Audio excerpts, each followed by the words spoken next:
Pagdating sa pagpapaputi, marami sa atin hindi pa huhuli. Kaya nga ba mabenta ang mga produktong nangangako ng malaporselanang kutis? Kaya naman parang hulog ng langit ang gamot na ang side effect nakakaputi.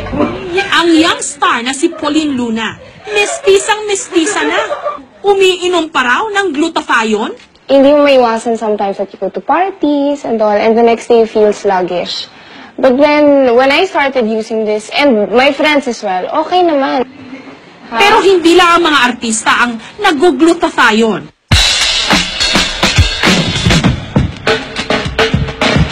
Isa sa mga nakikiangkas sa uso, si Joy, tagapangasiwa ng restaurant.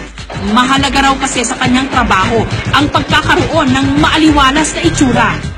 Kaya naman sinubukan niyang mag-glutathione. Ang dati raw maitim, tuyo at hindi pantay-pantay niyang kulay, nagliwanag. Kasi hindi siya ganun dati, yung skin ko. Nung na-try ko yun, medyo hindi man siya ganun na nag-effective na maputing-maputi as yung sa ibang mga kulay. Pero meron pagbabago.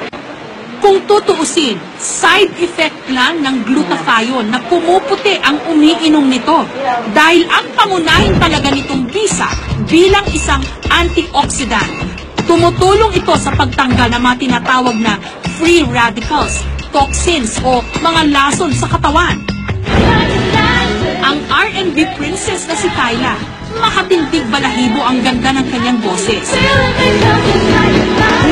Pero katulad ng ibang mga singer, minsan din daw siyang nagkaroon ng problema sa lalamunan. Kasi diba kami kanta ng kanta, ganyan-ganyan. Minsan napapagod yung lalamunan. At ang inireseta sa kanya ng doktor, glutathione. Parang medyo nag-glow nga yung skin. Tapos parang, ewan ko, maganda yung pakiramdam. Ewan ko, parang, since antioxidant siya, parang I feel parang malinis yung system ko or something. Gumanda rin daw ang balat ni Kyla, pero higit sa lahat, umayos ang kanyang lalamunan. Si Charmion, 31 years old, isang guro, may cancer sa lymphoma. Mahigit 10 taon na raw siyang nagdurusa sa kanyang sakit. Dahil sa dami ng kanyang iniinom na gamot, halos sumuko na raw ang kanyang atay. Ang inirekomenda ng kanyang doktor, glutathione.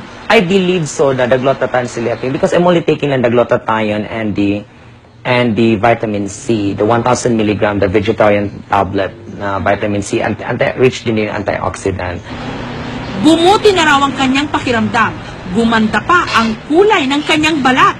Nainganyo lang ako mag-take ng glutathione nung sinabi na maganda siyang antioxidant and of course it's an immune system booster. So of course with the type of my job, of course actual demos yun, medyo stressful a bit. So you really have to boost your immune system for that.